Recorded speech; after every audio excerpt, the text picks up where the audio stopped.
They say don't judge a book by its cover, but on the back of the cover is where you'll find the blurb. Make of that what you will. Welcome back to Spirit Box Radio.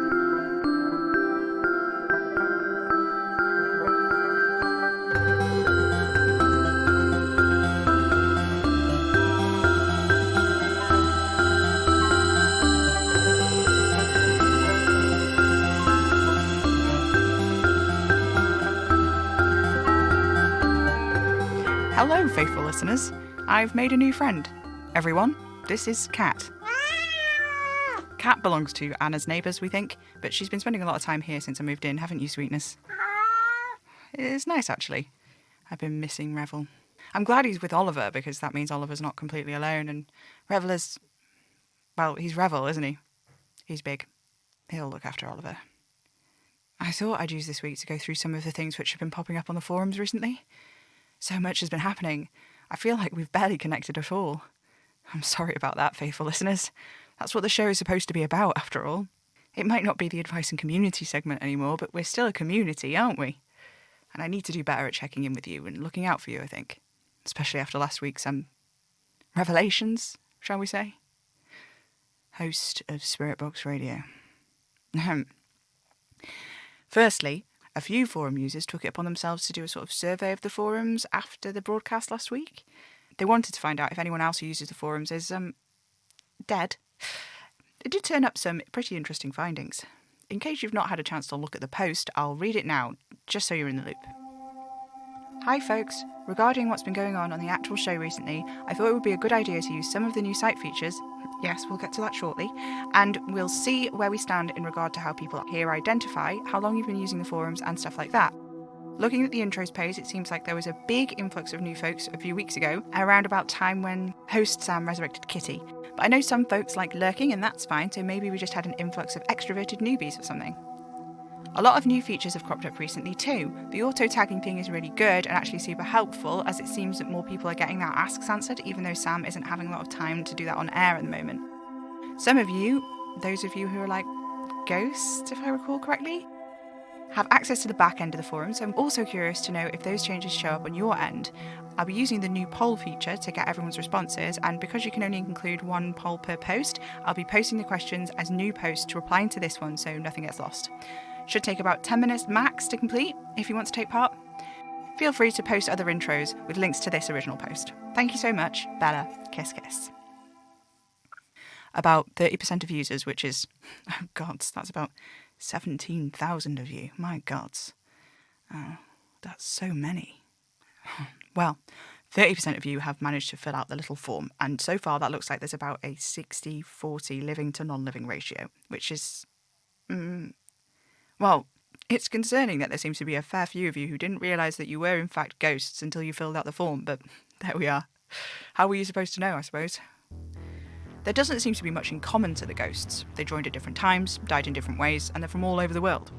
The only things they have in common are an interest in arcanism, and they all listened to the show at least a couple of times before they died. And, well, they are all dead, which I'd say is the biggie here. In terms of living users, there are more of you, and just like the ghosts, there aren't too many unifying factors. It does seem like a lot more of you are LGBTQ+ than the general population, but it's not yet clear whether that's just because that's just who likes the show, or because the organisers of the forum also made the LGBTQ section of the forums and posted it there first. It remains to be seen. All pretty interesting stuff, though. It's weird to consider this from everyone else's perspective. I've been pretty wrapped up in myself recently. I'm sorry about that, faithful listeners. I'm really proud of the community that's sprung up around the show, and for the most part, everyone on the forums does a really good job of looking out for each other. It's amazing to see this little space thrive, even if I'm not able to be as present there as I used to be. You guys are really important to me, and I hope you know that. I couldn't keep going if it wasn't for you. So thank you. I should move on before I start actually crying about this. Oh yeah, that's right. I do have an augury forecast. I was helping Anna sort through one of the cupboards upstairs the other day, and I found this screwed up right at the back. It had this week's date on it, but it looked like it had been there for a while. I'll share it with you now. A flight of cockatiels descend across a Manchester park. A change in fortune is in the air. Be wary of stone stairwells during the last weekend of this month. The sparrows align north. Add tomatoes to your salad this Tuesday. Buzzards cut through a break in the clouds. This is a good time to do your laundry. If you are the owner of the red Ford Focus in the car park, you've left the lights on. So concludes the augury forecast. It's been a while since I found one of those. It's always nice, like someone's looking out for me. It makes me feel less alone. I know that's stupid. I'm not alone. I have Anna and Kitty. I've got right here. I've technically got the Sins, and you know what? Their company isn't so bad now, actually. I've been wondering about that. How much of that is me? How much of that is them? Ingra and Bliss, they seem happier, I think. Ingra said they thought it was good what had been happening, and whilst Bliss hasn't said anything, every time I see her it seems more and more like she's happy. Indy's harder to judge. I see her the least. Her and Kitty have been trying to find out more about the scaremongers, and it's been surprisingly difficult given how they seem so good at recruiting people. They went to Prague to follow up on that letter I got a few weeks ago to look into strife. The third of them harbingers of what, I don't know. All Indy and Kitty managed to find were rumours. A few years ago, people were becoming strange all over the city. They didn't have anything in common, these people, except that they would go out, be gone for hours, and return with terrible injuries like they'd been fighting. These people came from all sorts of backgrounds: teachers, accountants, personal trainers. None of them seemed to have been violent before, and yet, all of a sudden, they'd have black eyes and bloody lips. They wouldn't speak about what was happening. Any of them. It seems like strife is all about violence. That tracks. And scarcity, she's all about making the most of what you have, but in the most warped way possible, up to cannibalism. The fetishization of desperation. And Scourge, I don't know. I was thinking about it the other night. The way his words follow me around like a bad smell. He's like an infection. It spreads into everything I do. But I don't know. But I do know that they're all connected, somehow, the three of them. They're the same kind of thing. And they're connected to the man in the flat cap. Scourge seems to do his bidding, and Strife, he enforced whatever it was that the man in the flat cap wanted to happen with Oliver, used him like a marionette. And Scarcity's whole thing with the scaremongers, that's tied up with the prophecy that made the Sins take out Madame Marie, the whole concept of the redistribution of things coming to an end. Gods. I miss Oliver. I miss him so much. But I can't stop thinking about Jay and the others and him afterwards. The way he looked. The look on his face, it was like, I don't know. The man I love, he was still there, but it was like he was at the bottom of a pond. There was no way I could swim down and reach him. It was... I don't know. I keep thinking about that letter. The warning. How much it didn't seem to understand him. About us. And I keep thinking about Scourge and how angry he was that I wouldn't take Oliver. It was like he could not make sense of it. It was unexpected. I was supposed to take Oliver. I was supposed to have him, but I can't do that because then his deal is mine. And the reason he's alive is because I'm keeping him here, and I don't want that.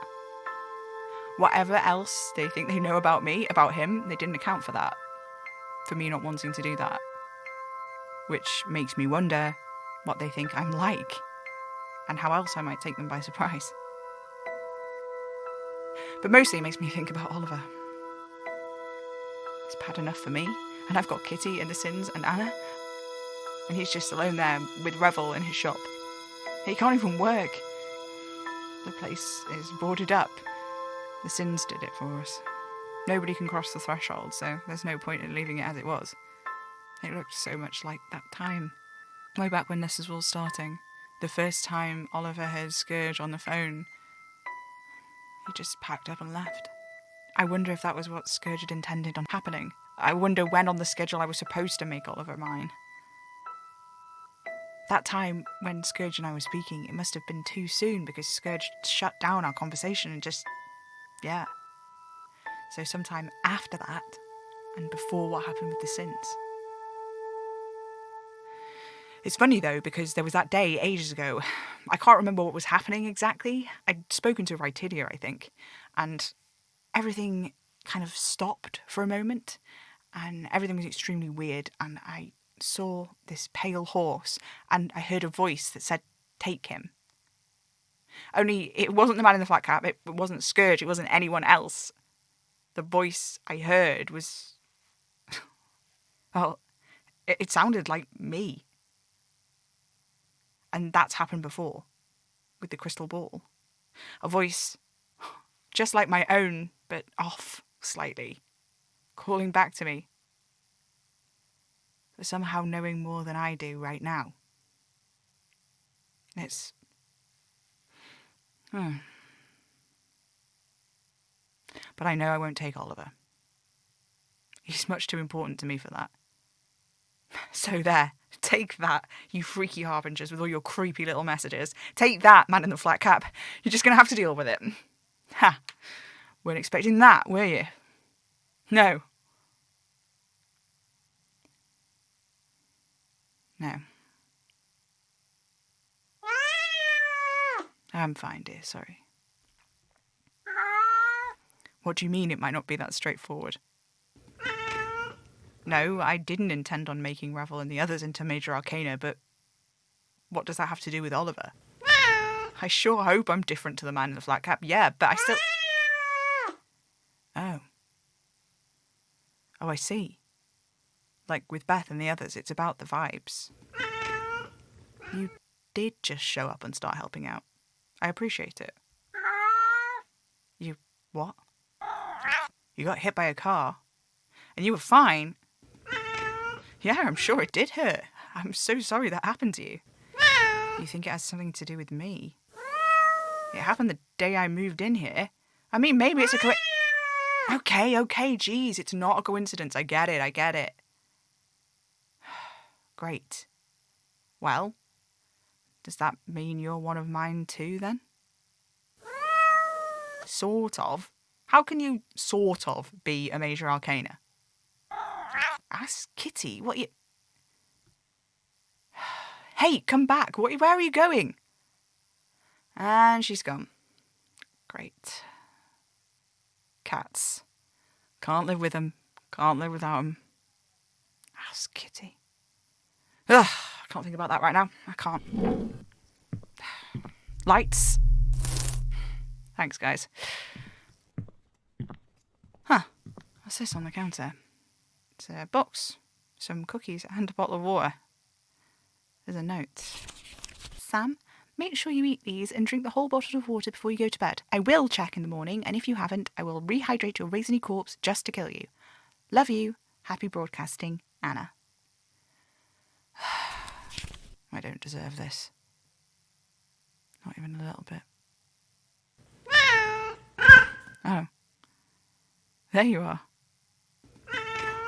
I am not doing fine. I mean, look at this mess. I failed Oliver. I trapped all those people in the forums. Beth, Mystery, Emily, all of them. If it wasn't for me, they wouldn't be stuck like this. I don't know how to let Bliss, Ingrid, and Indy go. I know they've not asked, not directly, but they should, and I should let them go, but I don't know how, and I'm scared to find out, because what if I don't want to? What if I want to keep them? And if Anna only knew, she'd understood what I'd really done with... She wouldn't let me stay here. She'd never speak to me again. And I deserve that. I deserve all of it. I did this. It's all my fault. No, but whether I meant for any of this to happen doesn't really matter, does it? Because it did happen. And it all happened because of me. I did this and I don't have the microphone. I didn't bring the mic with me when I came into the kitchen. I just... I feel like...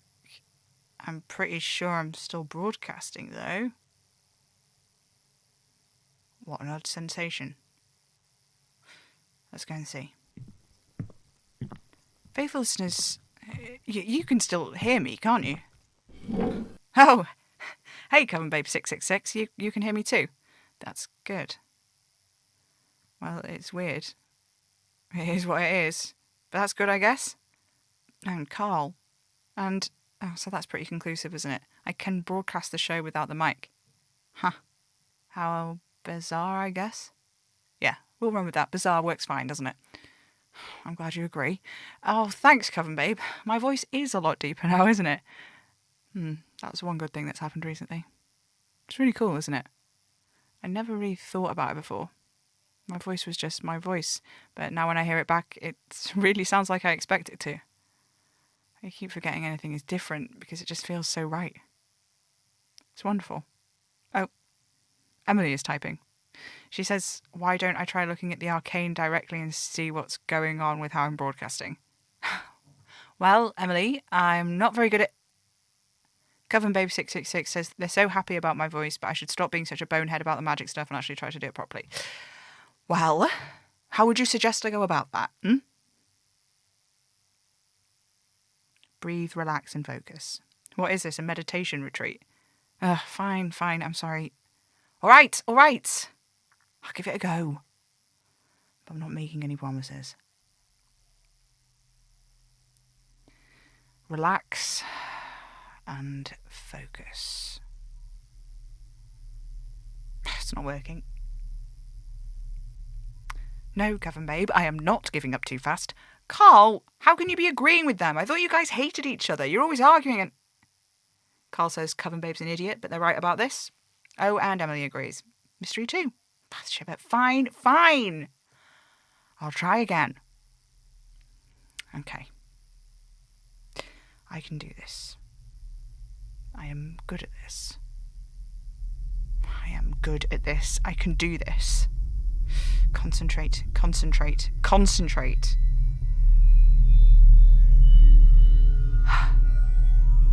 I did it. I can see it on purpose. Yeah, take that, Madame Marie. Not so useless now, am I? Ha!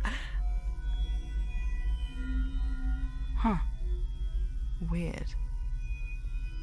Huh. Every time I speak, it gets twinklier. Oh, hey, cat, you can see it too. Cats always see the arcane. What, all of them? Oh, damn. Oh, wow. There they are. The Sin's deals. You see? The reason the roses are on the other side, it's because they chose, isn't it? But you don't have to make a deal with the man in the flat cap to be made a major arcana in the first place. You're right. They didn't know all the terms. They said so. Indy even talked about it when we met with Jay. The strands of the cut threads which used to bind them to the man in the flat cap are still there. Huh. And there's this one too. A knot, which... Oh, right. Hang on, what's that? This is a thread from me, and it sort of twists away into... nowhere. Like the way Beth Steele twists away into that halo inside of me in my reflection, only... It's the man in the flat cap. We're connected here, and there's a rose-looking knot in this. But I didn't make a deal with him. This doesn't make any sense. Yeah, it is. Very weird indeed. If I follow it... This... I think this is like... It's strange it's not as substantial as the other threads. It's like it's only half there. I can barely see it.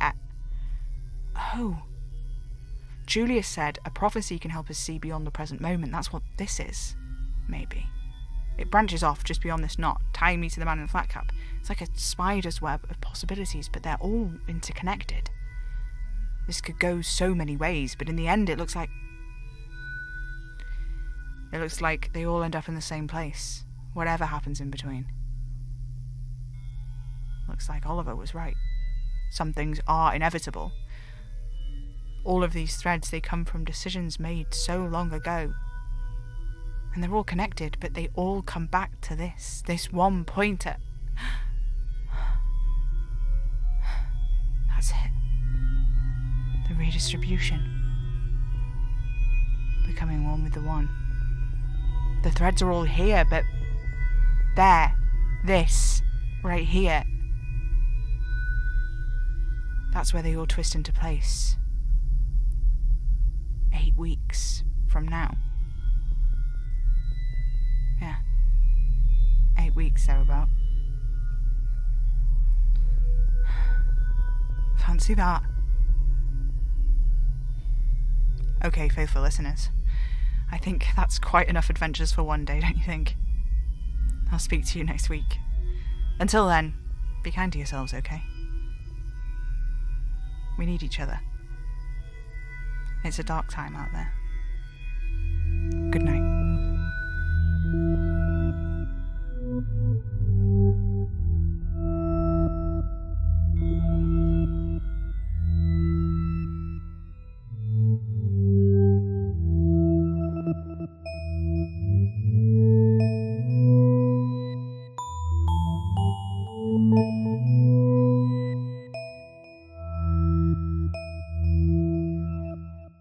Spirit Box Radio is a podcast created by Pippin A. Major for Hanging Sauce Studios. If you like the show, consider supporting us on Patreon at patreon.com/Hanging Sauce Studios and review us wherever you listen to podcasts. This episode starred Pippin A. Major as Sam Enfield and Assorted Cats as Cat. Spirit Box Radio is recorded in front of a dead studio audience.